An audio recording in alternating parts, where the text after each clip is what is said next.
October 14th, 1941. Imperial Japanese Navy Headquarters, Tokyo. Vice Admiral Isoroku Yamamoto stood alone in his office on the third floor, holding a single sheet of paper that had arrived by courier from the Naval Intelligence Bureau 3 hours earlier. The document was typed in English, translated hastily into Japanese in the margins. It was a routine cargo manifest from the port of Oakland, California, listing civilian freight loaded aboard American merchant vessels during the month of September 1941.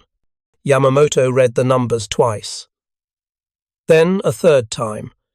His hands trembled slightly as he set the paper down on his desk. The room was silent except for the distant sound of traffic on the streets below. He walked to the window and stared out at Tokyo, seeing nothing. The manifest listed steel tonnage, aluminum shipments, machine tools, industrial chemicals, rubber, copper wire, ball bearings, all civilian goods, all bound for American domestic factories. The quantities were staggering. In 1 month, through one port, American civilian industry had processed more raw materials than the entire Japanese war economy would allocate to military production for the next 6 months. If you're enjoying this deep dive into the story, hit the subscribe button and let us know in the comments from where in the world you are watching from today. Yamamoto had spent years in America. He had served as a naval attache in Washington from 1925 to 1927. He had traveled extensively through American industrial cities. He had visited automobile factories in Detroit, steel mills in Pittsburgh, shipyards in San Diego and Norfolk. He understood American industrial capacity better than any officer in the Imperial Japanese Navy. He had warned the government repeatedly that war with America would be catastrophic. Now, holding this single cargo manifest in his hands, he understood with absolute clarity that Japan had already lost a war that had not yet begun. The numbers on the manifest told a story that Japanese military planners refused to acknowledge. The United States was processing industrial materials at scales Japan could not comprehend.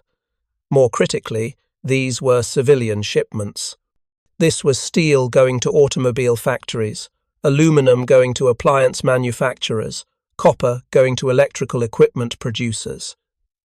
This was America's peacetime economy operating at routine capacity. Military production, when it began, would be additional. Yamamoto did the mathematics in his head.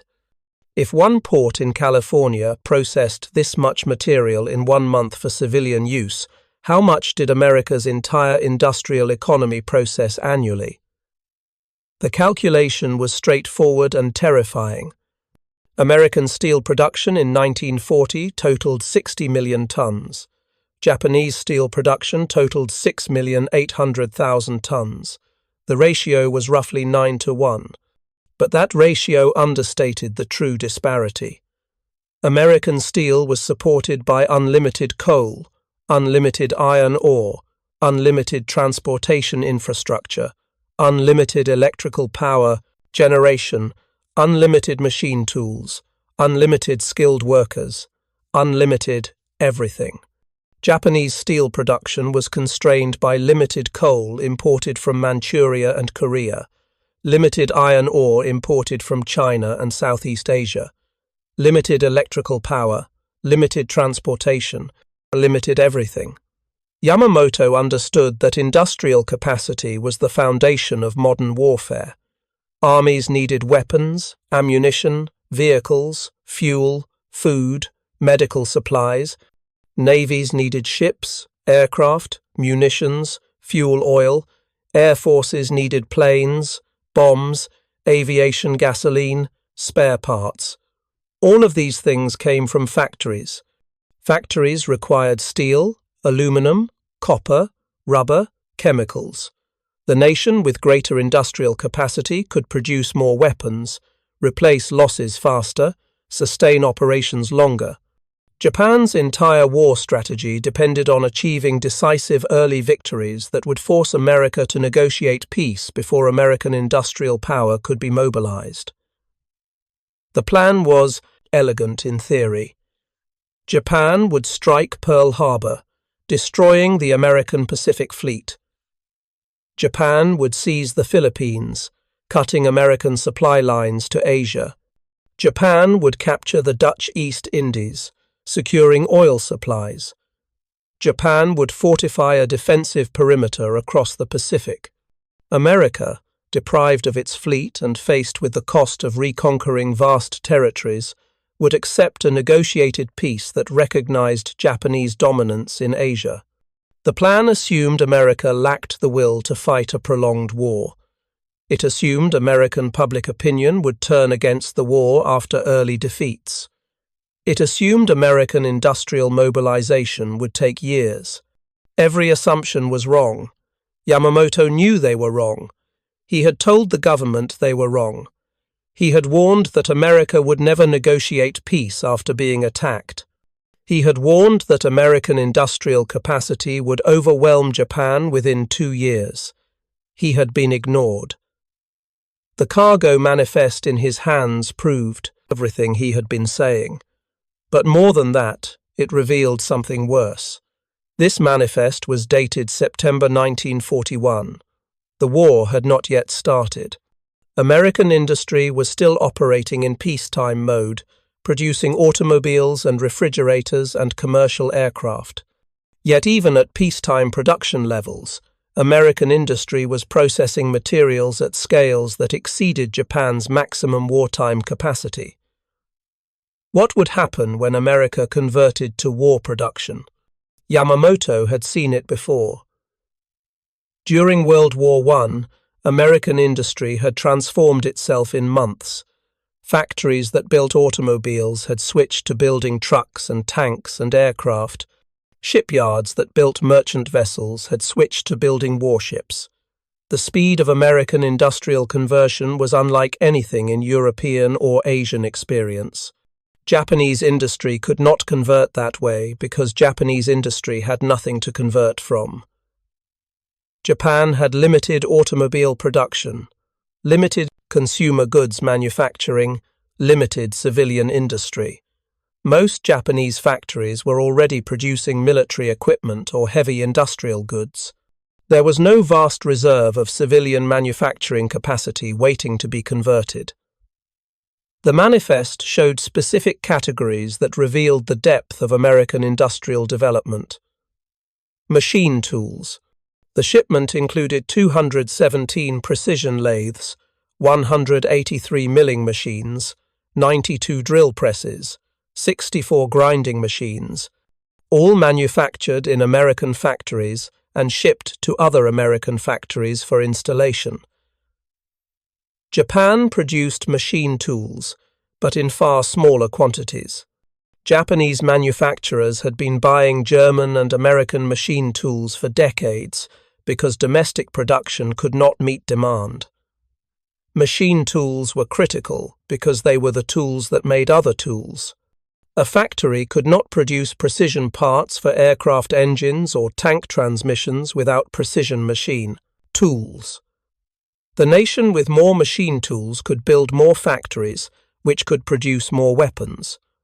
Ball bearings. The manifest listed 86,000 ball bearing assemblies in various sizes. Ball bearings were essential components in every machine, every vehicle, every weapon system. They reduced friction in rotating parts. Without adequate ball bearings, engines seized, transmissions failed, turrets jammed. Germany was already experiencing ball bearing shortages that limited tank and aircraft production. Japan's ball bearing production was even more constrained. The manifest showed casual abundance of a critical component that Japan struggled to manufacture. Aluminum. The shipment included 742 tons of aluminum ingots and sheet aluminum. Aluminum was essential for aircraft production. Aircraft required aluminum because it was strong, lightweight, and resistant to corrosion. American aluminum production in 1940 totaled 187,000 tons. Japanese aluminum production totaled 74,000 tons. American industry produced 2.5 times more aluminum than Japan. When America converted to war production, that disparity would widen dramatically because America had excess electrical generating capacity to expand aluminum production. Aluminum refining required enormous amounts of electricity. Japan's electrical grid was already operating near capacity. Yamamoto walked back to his desk and read the manifest again. Each line item revealed another dimension of American industrial superiority. Copper wire. 83 tons shipped to electrical equipment manufacturers. Japan rationed copper strictly because it was scarce. Synthetic rubber compounds. 41 tons of various formulations. Japan had no synthetic rubber production. Japanese industry depended entirely on natural rubber from Southeast Asia. If that supply was cut off, Japan's entire vehicle fleet would eventually become immobilized. The manifest was not classified intelligence. It was a routine shipping document, the kind generated thousands of times daily in American ports. That was the most disturbing aspect. This was not secret military production. This was ordinary commerce. American industry processed materials at these scales automatically, without effort, without strain. This was normal. Japanese military planners believed Japan could win a quick war. They believed Japanese fighting spirit and superior training would overcome material disadvantages. They believed America was soft, unmotivated, divided. They believed Americans lacked the discipline and dedication to fight a prolonged war. Yamamoto knew better. He had lived in America. He had observed American culture. Americans were not soft. They were prosperous, but prosperity came from hard work, innovation, and industrial organization. Americans would fight when attacked. American public opinion would unify after Pearl Harbor. American industry would mobilize with speed that Japan could not match. The most sophisticated Japanese strategic planning assumed America would need 3 years to mobilize fully. That assumption was based on European experience. Britain and France had required years to expand military production after war began in 1939. Japan assumed America would follow similar timelines. The cargo manifest suggested otherwise. American industry was so large, so developed, so mechanized that conversion to military production might take months rather than years. A factory producing automobiles could switch to producing tanks or aircraft engines with minimal retooling. The workers were already trained in precision manufacturing. The supply chains were already established. The organizational infrastructure was already functioning. Yamamoto had tried to explain this to government officials. He had presented economic data, industrial statistics, production comparisons. The officials had listened politely and dismissed his concerns. They believed Japan's superior military quality would overcome America's industrial quantity. They pointed to Japanese victories in China. They noted the success of Japanese aircraft and naval forces.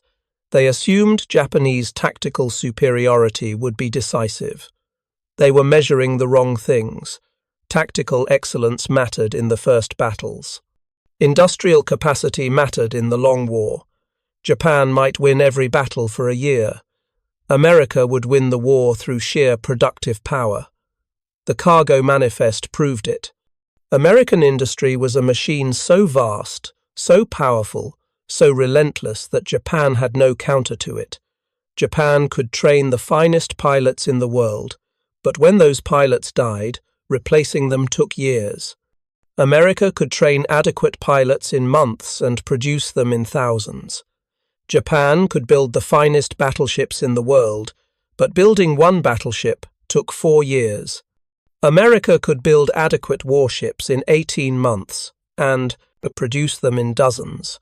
The strategic situation was hopeless. Japan was committing to a war it could not win. The decision had essentially been made. The military dominated the government. Negotiations with America had failed. Economic sanctions were strangling Japan's oil supply. The military argued that war was inevitable and that striking first gave Japan the best chance of favorable peace terms. Yamamoto knew striking first would guarantee Japan's destruction. But he was a military officer. When the government ordered the attack, he would plan it and execute it to the best of his ability. The Pearl Harbor attack plan was brilliant tactically. 6 aircraft carriers would approach Hawaii undetected, launch a surprise strike that would destroy American battleships and aircraft before they could respond. The attack would cripple the American Pacific Fleet, giving Japan 6 months to conquer Southeast Asia and fortify defensive positions. The plan would work exactly as designed. Yamamoto was confident of that. The attack would be a stunning tactical success. It would also be a strategic catastrophe. America would not negotiate. America would mobilize. American industry would produce weapons in quantities that would bury Japan. Yamamoto set the cargo manifest aside and pulled out paper to write a report for the Naval General Staff. He would explain again why war with America was folly. He would cite the manifest as evidence of American industrial capacity. He would calculate production ratios and explain their implications. The report would be filed and ignored like all his previous warnings. The momentum toward war was unstoppable. Officers who opposed war were considered defeatist or cowardly. The prevailing attitude was that Japan must fight rather than accept American dictates. National honor demanded resistance to Western imperialism. Honor was a poor substitute for steel. The cargo manifest represented 1 month of civilian shipments through one American port. Yamamoto did rough calculations. America had major ports on both coasts: New York, Baltimore, Philadelphia, Norfolk, Charleston, Savannah, Mobile, New Orleans, Galveston, Houston, Los Angeles, San Francisco, Oakland, Portland, Seattle. Each port processed cargo. If Oakland processed this much material in 1 month, American ports collectively processed 50 to 100 times as much annually. The numbers became absurd. American industrial economy operated at scales that Japan could not match, even if every factory, every worker, every resource was mobilized for total war. Japan's maximum wartime steel production capacity was approximately 7 million tons annually. America's peacetime steel production was 60 million tons annually. When America mobilized for war, production would increase to 80 million tons or more. The steel gap alone was 11 to 1. Every weapon system required steel. Tanks, ships, aircraft, artillery, trucks, all needed steel. A nation that produced 11 times more steel could build 11 times more weapons. Tactical excellence could not overcome 11 to 1 material superiority. Yamamoto thought about the aircraft carriers Japan was building. Shokaku and Zuikaku had been completed recently. They were magnificent ships, the finest carriers in the world. They carried 72 aircraft each, could make 34 knots, had excellent range and endurance. Building one fleet carrier required 4 years of work, 30,000 tons of steel, thousands of workers, and the output of dozens of supporting factories producing engines, turbines, electrical systems, weapons, aircraft. How many carriers could America build? The United States had commissioned 7 fleet carriers before the war. Lexington, Saratoga, Ranger, Yorktown, Enterprise, Wasp, Hornet, American Industry, had demonstrated it could build carriers. When war came, how many would they build?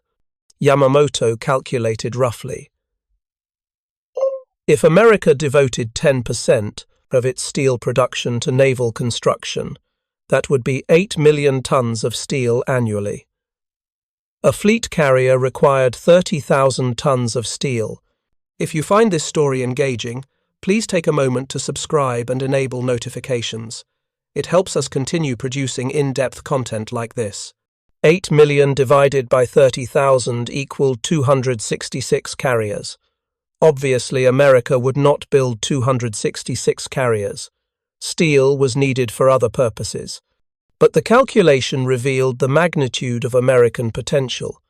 Even if only 1% of American steel production went to carriers, that was 26 carriers. Japan planned to build 4 more fleet carriers during the war, Taiho and 3 Unryu-class ships.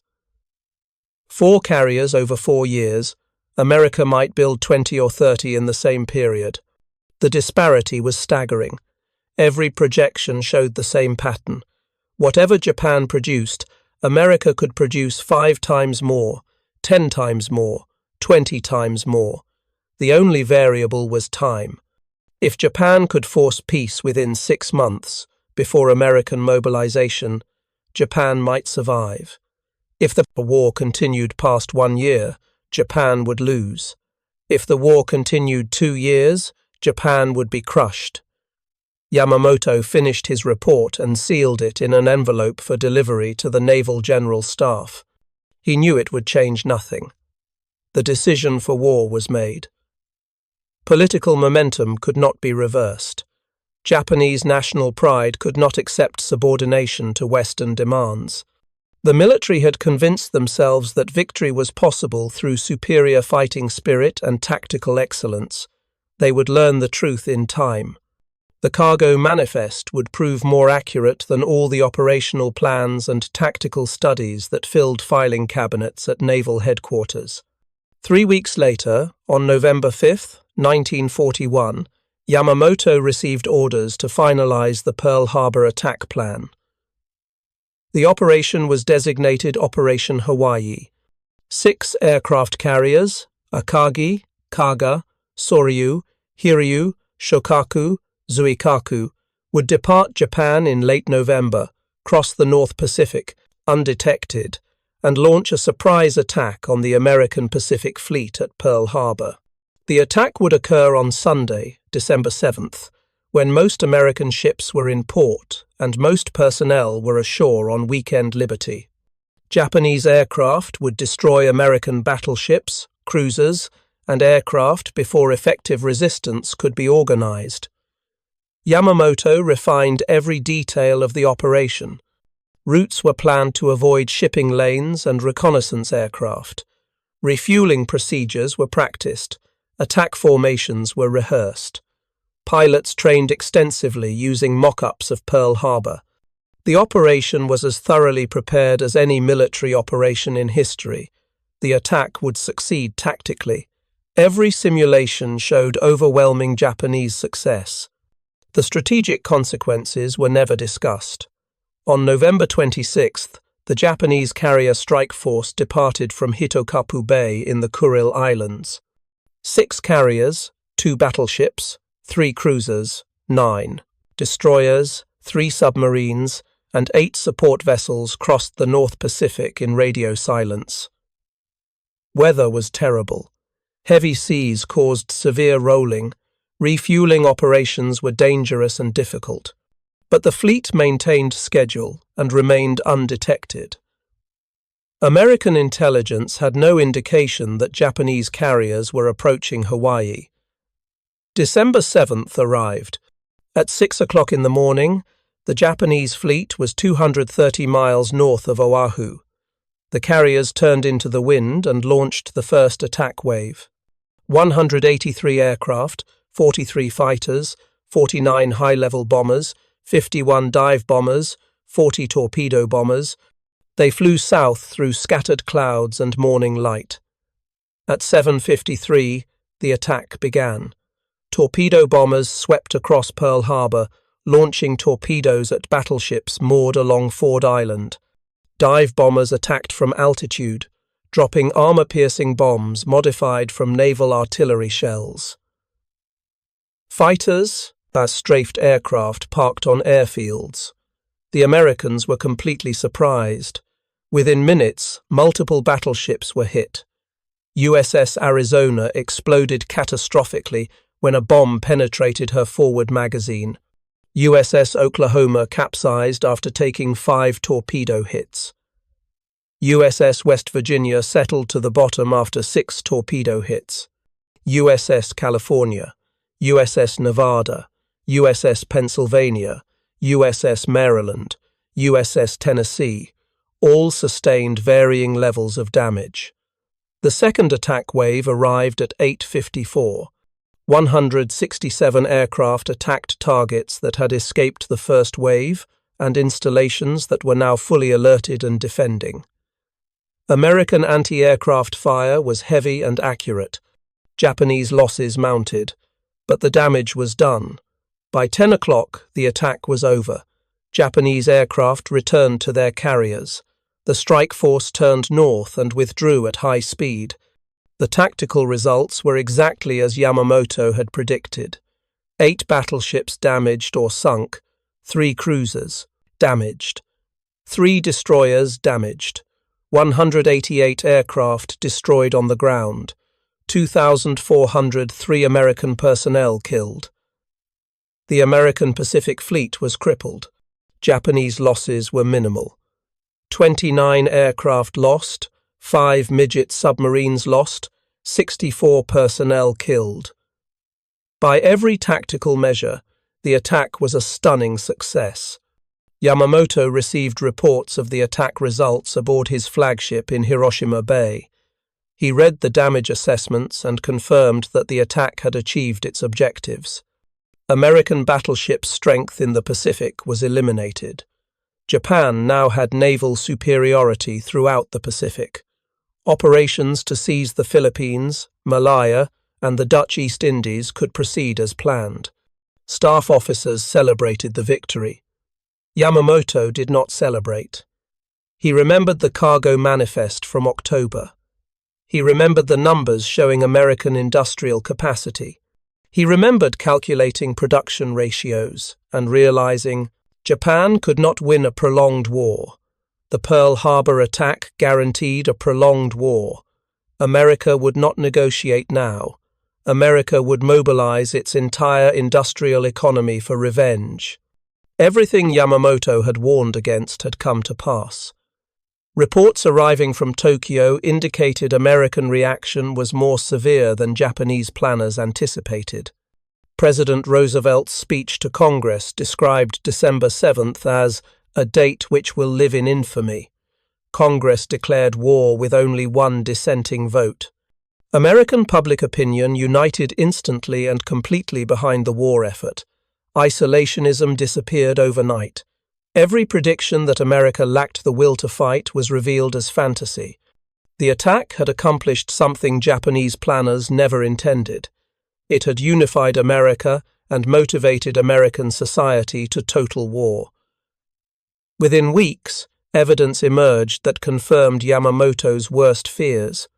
American industry was mobilizing at speeds Japanese intelligence considered impossible. Automobile factories in Detroit were converting to tank and aircraft production. Shipyards were expanding. Steel mills were increasing output. Factories across America were switching to military production. The conversion was happening in months, not years. In January 1942, President Roosevelt announced production targets that Japanese intelligence assumed were propaganda. 50,000 aircraft in 1942, 100,000 aircraft in 1943. American industry had produced fewer than 3,000 military aircraft in 1940. Japanese analysts dismissed Roosevelt's targets as impossible exaggeration designed to frighten the Axis powers. By December 1942, American industry had produced 47,857 military aircraft. The target had been nearly achieved. In 1943, American aircraft production totaled 85,898 planes. In 1944, production reached 96,318 aircraft. Roosevelt's supposedly impossible targets had been exceeded. Japanese intelligence struggled to understand how this was possible. Yamamoto understood. He had seen the cargo manifest. He had calculated American industrial capacity. He had tried to warn the government. Now the projections were becoming reality. American industry was producing weapons at scales Japan could not comprehend. Ship production followed similar patterns. In 1941, American shipyards launched 130 merchant ships totaling approximately 1 million tons. In 1942, production increased to 746 ships totaling 8 million tons. In 1943, production reached 19 million tons. Liberty ships were being built in 42 days on average. Some were completed in less than 5 days for publicity demonstrations. Aircraft carriers demonstrated the same exponential increase. America commissioned 1 carrier in 1941, 7 carriers in 1942, 13 carriers in 1943, 16 carriers in 1944. The carrier gap that Yamamoto had predicted was manifesting exactly as he calculated. Japan completed 1 fleet carrier, Taiho, in 1944 after 32 months of construction. America completed multiple fleet carriers every month. The Battle of Midway in June 1942 revealed the fragility of Japanese naval power.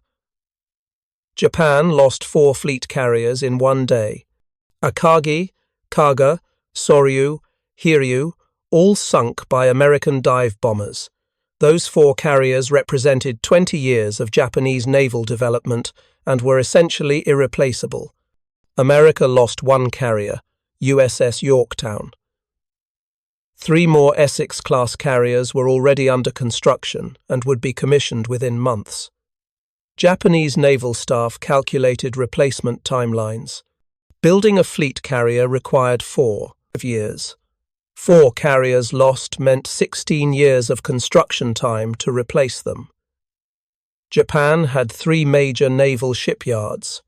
All were operating at maximum capacity, building destroyers, submarines, and merchant ships to support ongoing operations.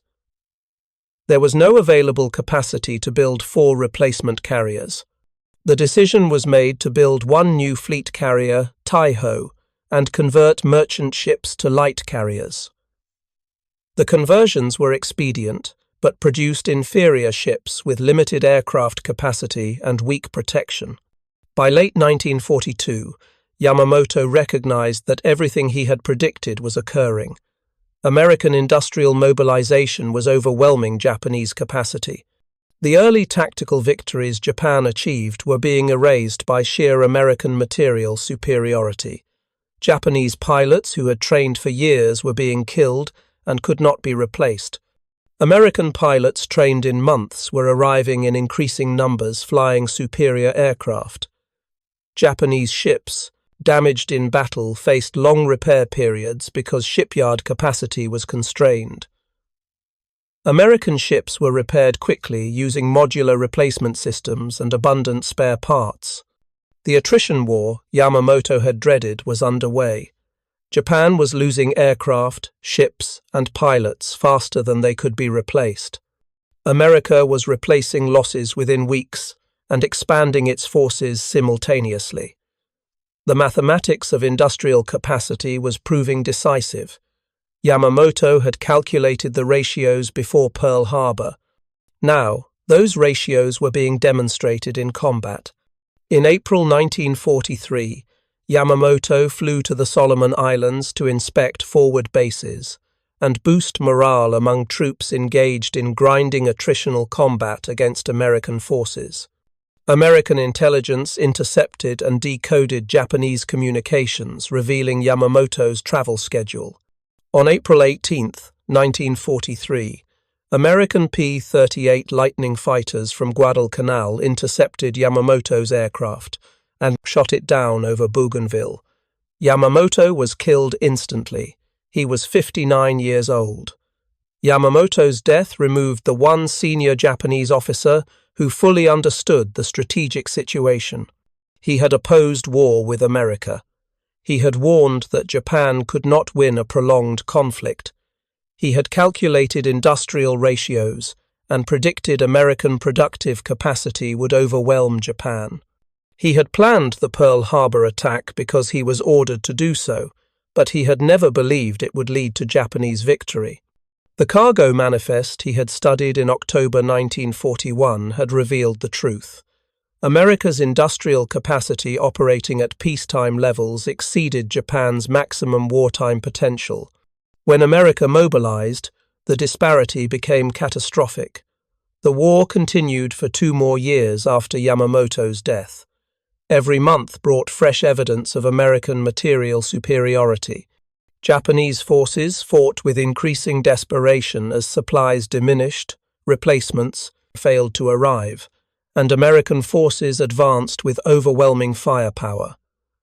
By 1944, American carrier task forces operated with numerical superiority of 10 to 1 or greater.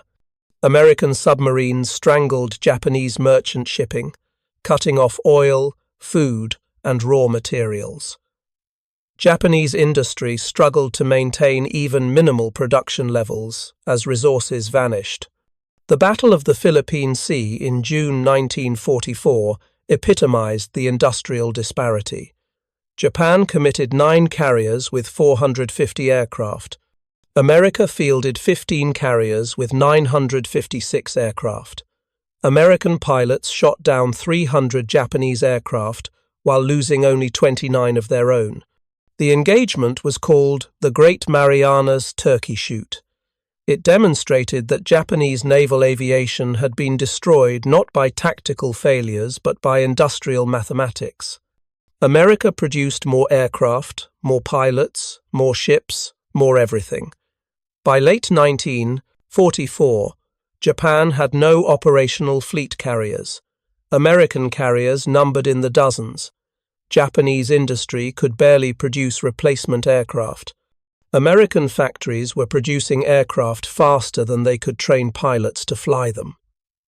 The industrial gap Yamamoto had identified from studying a cargo manifest had manifested as comprehensive military defeat. The strategic bombing campaign against Japan in 1945 completed the destruction. American B-29 bombers flew from bases in the Mariana Islands and firebombed Japanese cities.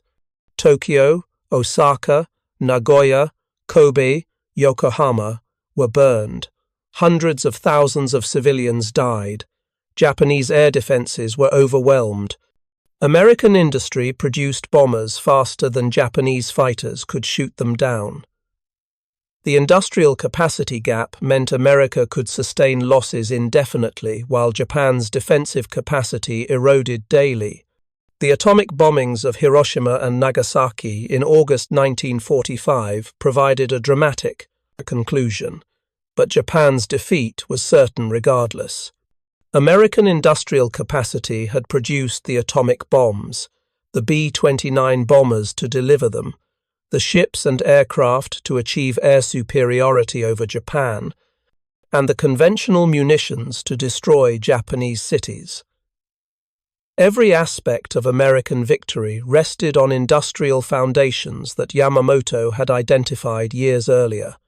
The cargo manifest from October 1941 had revealed the truth. One document listing routine civilian shipments through one American port had contained information more valuable than any intelligence report or battle plan. The manifest showed American industrial capacity operating automatically at scales Japan could never match. Yamamoto had understood immediately what it meant. Japan had already lost a war that had not yet begun. The mathematics of industrial production determined the outcome before the first shot was fired. Japanese military planners had believed fighting spirit could overcome material disadvantages. They were wrong.